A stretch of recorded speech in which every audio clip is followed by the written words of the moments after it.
Mostly I write on how I feel. So it really comes down to how I happen to feel at a particular time. So I wake up and I'm singing a song and it's a happy song, so I write a happy song. I write what I feel, and then it goes from there, you know.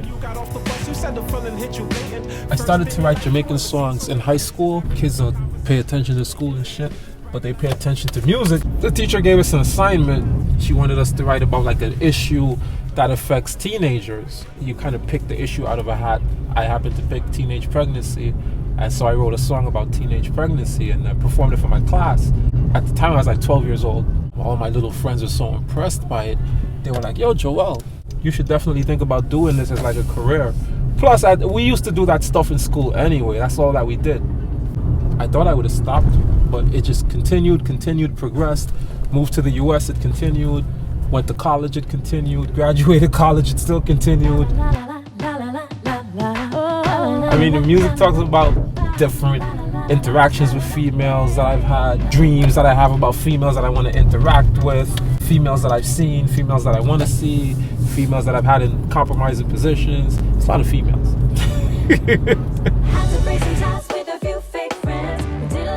Beyond that, there's more than that. I mean, that's just the fun side of it. But sometimes, every now and then, you got to get serious and talk about something that's like a current event or an issue that affects me or the community that I'm a part of.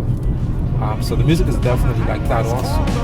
Real cold world, it's a real cold world. Welcome to my city, it's a real cold world. If someone catch you slipping, it'll be a cold world. Living in the city, it's a I was like 14 when I moved here. I came to live with my mom from Jamaica. We lived, like I was saying, in this house here. Well, we lived in like a room in the house. It was like a huge change for me leaving Jamaica. Like we had a whole space where we could just play, and to come live in America, live in an apartment. But I got used to it, and I guess that was the introduction to New York, introduction to hip-hop, introduction to this community, this life. So we used to meet up right on this corner. Shit, the gate looked new. And every day we would meet up, sing a bunch of songs, write a bunch of songs, try to meet little girls on the street. All the haters watching us were looking nauseous. I thought it was gorgeous, the way you shake it up like jelly, then drop it like confetti. It's like a telegram, it's telling me, hey boy, come and get me, that ass is fat. You ain't got. So the name of the CD is Overnight Sensation. What if everything that I wished for became real? And it's like all of that is bright and beautiful and it sounds great, but then there's also like other stuff that comes with it that, you know, you may not bargain for. And the CD kind of speaks to that. It's like there are people who sign on to say that they're going to help you, but then mid-journey they start to hurt you. And that's the whole part of it. Overnight Sensation says, well, what happens if you get all of this overnight? And how do people respond to you? Sometimes one of the songs is Wintertime. And like that song, it talks about like a girl that moves to New York and she's going through like these rough things that keep happening to her.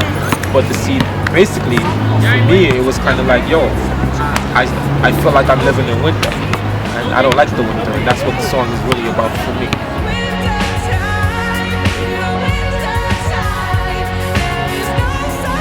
Stuff that happens to her, it's just symbolism to represent stuff that happens in my life or in anyone who's going through a rough time. That's kind of like waiting for stuff to get better. It's like you're waiting on the summer, you're waiting on life, you're waiting on spring, you're waiting on shit to happen, for the trees to get leaves again. You know, that's the cycle.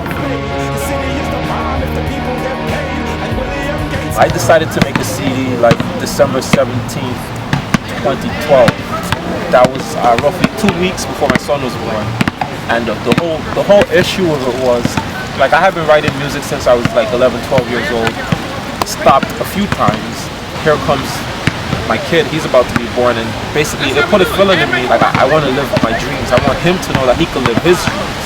Like, you know, when he grows up and he says, yo, this is my dad, this is who my dad is, or this is who my dad was, what's the story gonna be, you know? And I want him to feel like his dad is, you know, successful, but I want him to feel just as importantly that like my dad lived his dreams, and my dad set an example for me that I could live my dreams.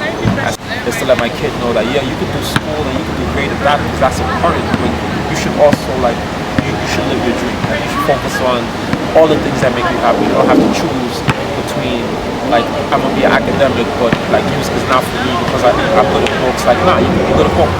And so that's important.